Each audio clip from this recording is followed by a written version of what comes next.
Hello everyone, welcome to Anju Bansal Maths classes. Today we are doing 8th sum of exercise 13.2 in a hot water heating system. ये एक hot water heating system आता है, पानी की tank, इसमें बीच में गोल गोल heating road लगी होती है और आसपास शायद इसमें कुछ गर्म करने के लिए मटेरियल वुड वगैरह डालते हैं. There is cylindrical pipe of length 28 metre and diameter 5 centimetre. Find the total radiating surface in the system. तो रेडिएटिंग सरफेस है ना, इसमें टॉप का और बॉटम का नहीं होता, तो इसलिए सी एस से ही निकलता है. टॉप भी ओपन होता है और बॉटम भी ओपन होता है.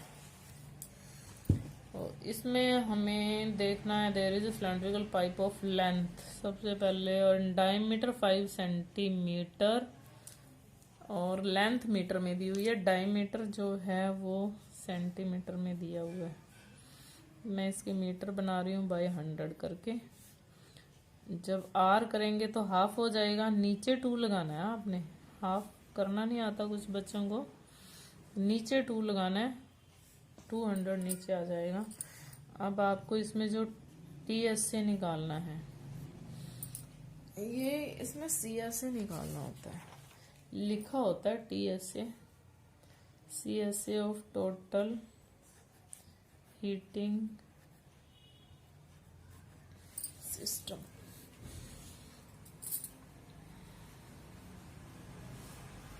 Is equal to,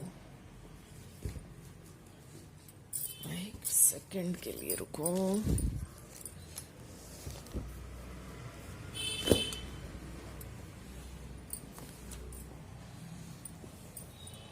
total radiating surface, I think इसमें सी एस से ही निकलेगा. मेरे पास ये सिस्टम नहीं है इस टाइम, लेकिन आपको सोचना पड़ेगा कि विलेजेस में तो होता है ये system.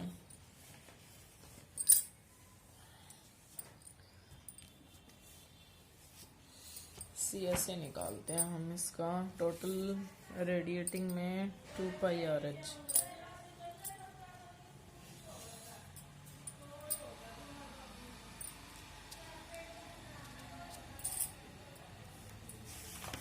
To into pi into R जो है 5/200 इंटू एच जो है वो है 28.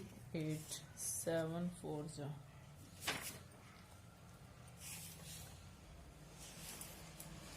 5 4 जा 4 1 जा 44/10 is equal to 4.4 centimeter. Oh, sorry, meters here. I think this is the answer.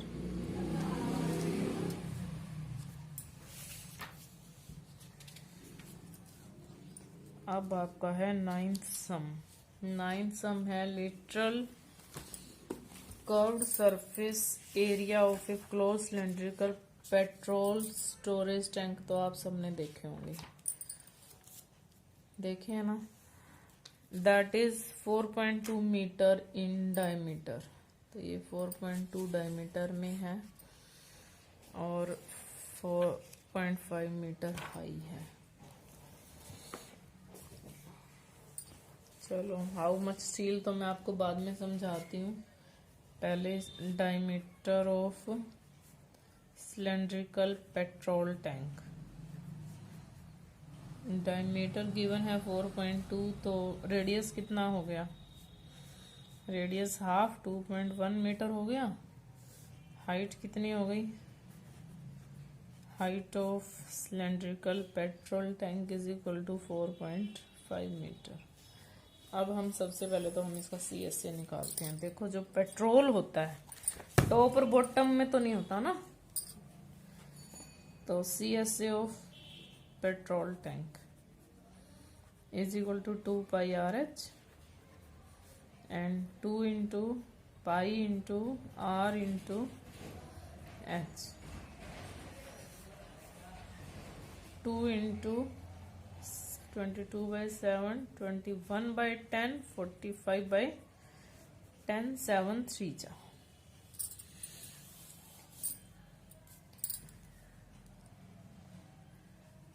5 9 जा, 5 2 जा, 2 से 2 कैंसिल कर दिया, 27 2 जा 5, 59/10। अब सेकंड क्वेश्चन क्या है इसमें, how much steel was actually used if 1/12 of the steel actually used was wasted in making the tank। देखो हम शर्ट का कपड़ा लेके आते हैं, रेक्टेंगुलर होता है, इसी तरह से जो ये स्टील शीट होती है ये भी रेक्टेंगुलर होती है। अब हम जब शर्ट की कटाई करते हैं, कटिंग में बहुत सारा वेस्ट हो जाता है ना, आपने कभी कपड़े की कटिंग देखी होगी, बहुत वेस्टेज हो जाती है। तो स्टील की कटिंग में जब हम उसके ये बना रहे हैं, वो तो गोल बन रहा है, सिलेंड्रिकल बन रहा है, तो बहुत ज्यादा वेस्टेज हो रही है। 1/12 टोटल में से वेस्टेज हो रही है। अब टोटल कितना है ये तो हमें नहीं पता ना। How much steel was actually used, तो हाँ वो होगा जो टीएस से होगा। अब उस टीएस से में से भी कितना वेस्ट हुआ है, टीएस से अलग चीज है, टीएस से तो वो है जो यूज हुआ है। अब जो टोटल लेके आए हैं वो तो हम क्या लेके आए थे, शर्ट बनानी है तो एक रेक्टेंगुलर क्लॉथ लेके आए थे ना, इसी तरह ये रेक्टेंगुलर शीट लेके आए हैं। मान लो हम x मीटर लेके आए हैं। टोटल स्टील यूज्ड देखते हैं हम पहले, total steel used x, waste कितना हो जाता है, कटिंग में वेस्ट होगा ही, वेस्टेड x का 1/12, x/12 वेस्ट हो गया, टोटल का 1/12 वेस्ट हो गया। अब एक्चुअली यूज्ड कितना हुआ है, x में से x/12 हमने माइनस किया, 12x माइनस x/12, यूज कितना हुआ 11x/12। और जो यूज हुआ है एक्चुअल में, जो टैंक में लगा है, जैसे ये टैंक दोनों साइड से ऐसे वाला होता है, जो ये लगा है, ये कितना लगा, टॉप यहाँ भी लगेगा स्टील, तो यहाँ भी लगेगा, यहाँ भी लगेगा सारे, तो ये कितना क्या हुआ टीएस से। एक्चुअली यूज्ड क्या होता है, टीएस से of steel is equal to 11x/12। और टीएस से का फॉर्मूला क्या होता है, 2πr/h। ये एक्चुअल में यूज हुआ है, 1/12 तो वेस्ट हो गया ना।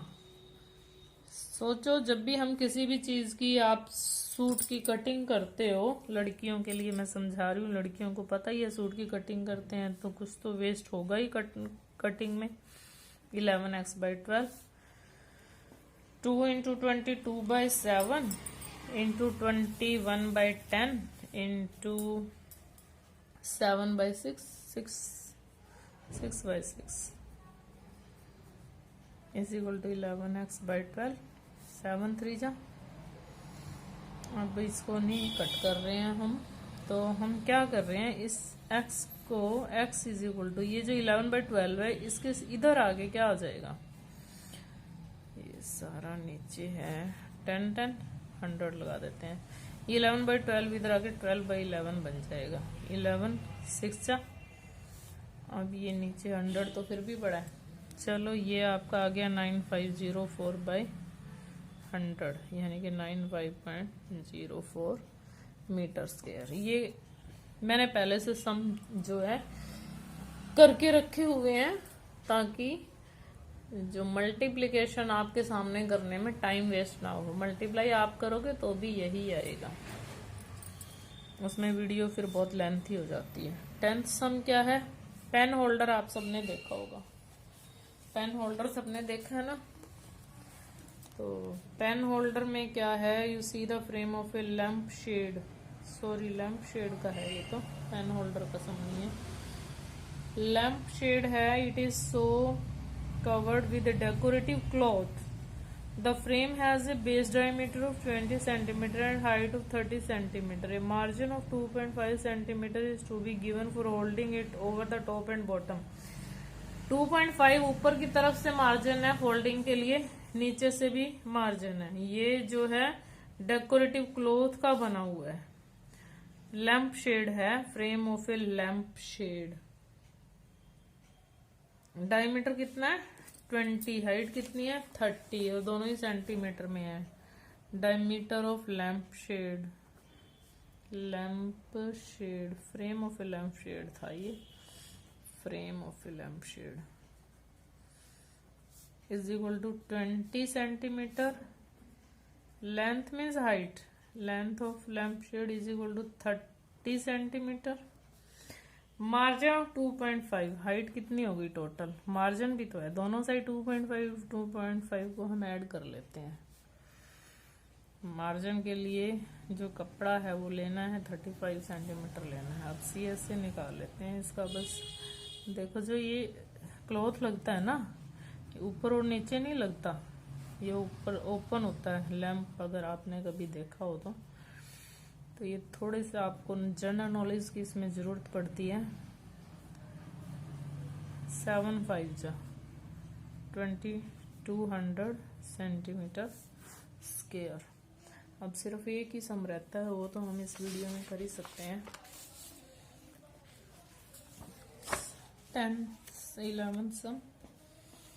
11th सम में है द स्टूडेंट्स ऑफ विद्यालय were asked to participate in a competition from making and decorative pen holders.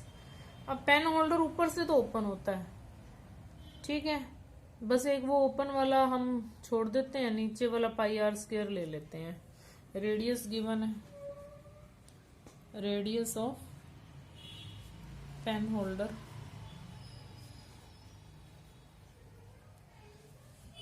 Pencil stand नहीं होता, पेंसिल स्टैंड, वो उसको ही बोल रहे हैं। एक्सरसाइज है ये 13.2, क्लास है ये 9th।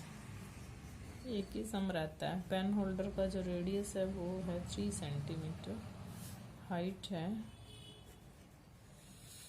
पेन होल्डर की 10.5 सेंटीमीटर। अब आपको पता है कंपटीशन के लिए कार्डबोर्ड दिया है बच्चों को, उस कार्डबोर्ड से उन्होंने बनाना है ये, तो कितना कार्डबोर्ड चाहिएगा, जबकि 35 स्टूडेंट्स हैं। 35 से तो बाद में हम मल्टीप्लाई करते हैं, पहले 1 स्टूडेंट के लिए देख लेते हैं। 2πRH plus πr², 2 into pi into R into H plus pi into R²। 7 1 जा 7, 5 जा 5, 3 जा 5, 2 जा 2, 3 3 जा 9, 198। और ये भी आ गया 198/7। हम इसको मल्टीप्लाई करके 7 इज इक्वल टू 5।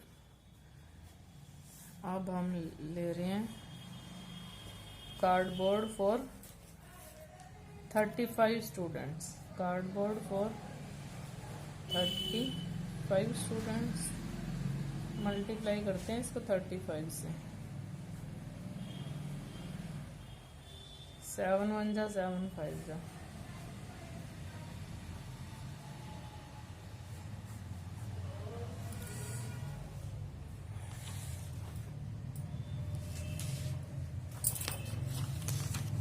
तो हमारी 13.2 भी कंप्लीट होगी। Thanks and have a nice day. इनके एग्जांपल्स